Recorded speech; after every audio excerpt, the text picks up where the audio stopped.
네, 안녕하세요. 저는 현재 그래프에 보이시는 것처럼 금융자산에서 슈드와 타이거 미국 배당 다우존스, 솔 미국 배당 미국채 혼합 50이 차지하는 비율이 77%로 1억 3천만 원 정도 투자하고 있는 상태인데요. 오늘은 슈드를 투자함에 있어 자주 발생하는 몇 가지 오해들에 대해 이야기해 보겠습니다. 우선 현재 가장 인기 있는 ETF들 중 QQQM, VOO, 슈드의 3년간 토탈 리턴 수익률 차트를 가져와 봤는데요. 슈드의 수익률이 다른 ETF들에 비해 현저하게 낮은 것은 사실입니다. 하지만 슈드만 따로 놓고 보면 3년 동안 29.21%로 연평균 10%에 근접한 수익률을 보여주고 있는데요. 과연 이게 수익률이 나쁘다고 할 수 있을까요? 개인적인 생각으로는 슈드가 안 좋다기보단 기술주들 위주의 성장세가 말도 안 되게 높았다고 생각됩니다. 어찌됐든 최근 3년간 슈드는 제 할 일을 나름대로 잘 해주긴 했지만 성장주들에 비해 수익률이 많이 낮은 건 사실이고, 이럴 때마다 항상 슈드를 비판하는 쪽과 옹호하는 쪽이 나뉘어서 토론 아닌 토론을 하는데요. 슈드를 옹호하는 쪽에서 자주 보이는 댓글 두 가지를 가져와 봤습니다. 첫 번째, 슈드는 주가 상관없이 배당 성장만 하면 된다더라. 두 번째, 슈드는 10년 이상 보유 안 할 거면 시작도 하지 마라 인데요. 저도 현재 슈드에 1억 이상 투자 중이지만 이 두 가지 의견 때문에 발생할 수 있는 몇 가지 오해에 대해 짚고 넘어가 보도록 하겠습니다. 우선 슈드는 주가 상관없이 배당 성장만 하면 된다인데요. 이건 정말 잘못된 소리입니다. 단기적으로는 주가와 상관없이 배당만 성장할 수도 있겠죠. 하지만 장기적으로 주가는 오르지 않은 채 배당만 계속 성장하는 게 가능하다면 현재 슈드의 시가 배당률이 3.75% 정도인데 5%를 넘어 10% 이상도 갈 수 있다는 말입니다. 이건 말이 안 되는 소리죠. 또한 장기간 슈드를 모아가는 입장에서 싸게 살 수 있으면 좋다고들 하지만 이는 한 번씩 찾아오는 하락장에나 통하는 말이지, 길게 보면 결국 슈드의 주가도 꾸준히 우상향해 주어야 합니다. 주가 상관없이 배당 성장만 하면 된다는 것은 잘못된 말이라는 거죠. 다음, 슈드는 10년 이상 보유 안 할 거면 시작도 하지 마라인데요. 이 말의 숨은 뜻은 슈드는 현재 배당률이 비록 3에서 4% 사이로 낮지만 장기 보유 시 복리의 힘으로 배당 성장을 하기 때문에 진가를 발휘하는데 오랜 기간이 걸린다는 뜻이죠. 예를 들면 현재 슈드가 1년에 한 주당 1달러 정도의 배당금을 주는데 연평균 10%로 배당 성장을 해준다면 10년 뒤에는 한 주당 2.6달러 정도 배당금을 받을 수 있습니다. 그런데 사실 슈드는 굳이 내가 10년씩 보유하고 있지 않아도 알아서 배당 성장을 합니다. 따라서 더 높은 토탈 리턴 수익률의 ETF가 있다면 그것으로 자산 증식 후 은퇴 시점에 슈드로 갈아타는 것이 자산 규모나 배당금 측면에서도 훨씬 유리합니다. 굳이 배당 성장만 바라보고 슈드를 지금부터 10년 이상 들고 갈 필요는 없다는 것이죠. 여기까지 보시면 그래서 결국 슈드가 안 좋다는 얘기라는 건가 싶고, 안 좋다면 도대체 너는 왜 1억 원이 넘는 돈을 슈드에 투자 중이냐며 궁금하신 분들 계실 텐데요. 이번 영상에서 제가 하고 싶은 얘기는 인정할 건 인정하고 슈드에 투자하는 목적을 명확히 하자입니다. 아마 지금 제 영상을 보고 계시는 분들은 이미 은퇴해서 배당으로 먹고 사시는 분들보다는 대부분 자산 증식에 목적을 두신 분들이 많으실 것인데요. 자산 증식 관점에서는 요즘 같은 기술주가 리드하는 시장에서 슈드가 아무리 계속 배당 성장을 잘 해준다고 하더라도 QQQ나 VOO, 심지어 JPQ나 JP 같은 커버드 콜보다 성과가 좋을 수가 없습니다. 은퇴 시점에 가장 많은 배당금을 받는 방법은 배당 성장만 믿고 슈드에 투자하는 것이 아닌 성장주에 투자하여 자산을 폭발적으로 증식 후 은퇴 시점에 배당주로 갈아타는 것입니다. 그렇다면 저는 왜 수익률이 가장 낮은 슈드에 투자하고 있을까요? 첫 번째로는 섹터 배분입니다. 현재 저는 QQQM과 슈드를 일정 비율로 투자하고 있는데요. 만약 현재 슈드 대신 JPQ에 투자를 하고 있다면 오히려 지금보다 더 높은 배당금 그리고 자산 증식에서도 훨씬 좋은 성과를 내고 있을 것입니다. 다만 이렇게 하면 너무 나서닥에 편향된 포트폴리오를 갖게 되겠죠. 절대 일어나면 안 되겠지만 언젠가 닷컴 버블 같은 일이 또다시 벌어질지는 아무도 모르는 일입니다. 하지만 어느 정도 대비는 해놓아야 하고, 이를 위해 일정 부분 수익률을 포기하고 섹터 배분 관점에서 가치주의 비중이 높은 슈드를 선택한 것입니다. 두 번째는 슈드의 방어력입니다. 저는 처음 투자를 마음먹었을 때 QQQM과 슈드의 비율을 1대9로 정했을 정도로 겁이 많고 보수적인 투자자였는데요.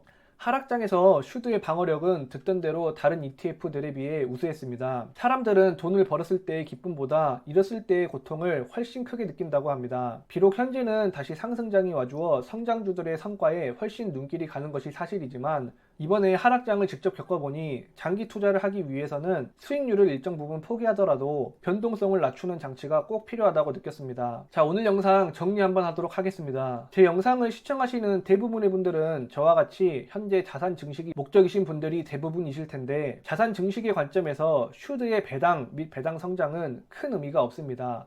어차피 전부 재투자하기 때문이죠. 오히려 이 과정에 불필요한 배당 소득세만 납부하게 됩니다. 따라서 현재 슈드를 투자하실 때에는 배당 성장에 큰 의미를 두지 마시고 장기적인 투자를 유지하기 위해 수익률을 일정 부분 포기하고 자산 배분이나 하락장에서도 꾸준히 나오는 배당금을 통해 얻는 안정감이 목적이라는 것을 알고 슈드에 투자하시는 것이 좋다라고 생각합니다. 자, 오늘 영상 여기까지이고요. 앞으로도 저의 이런 투자에 대한 생각과 투자 성장기를 지켜보고 싶으신 분들은 구독과 좋아요, 따뜻한 댓글 부탁드립니다. 긴 영상 시청해 주셔서 감사합니다.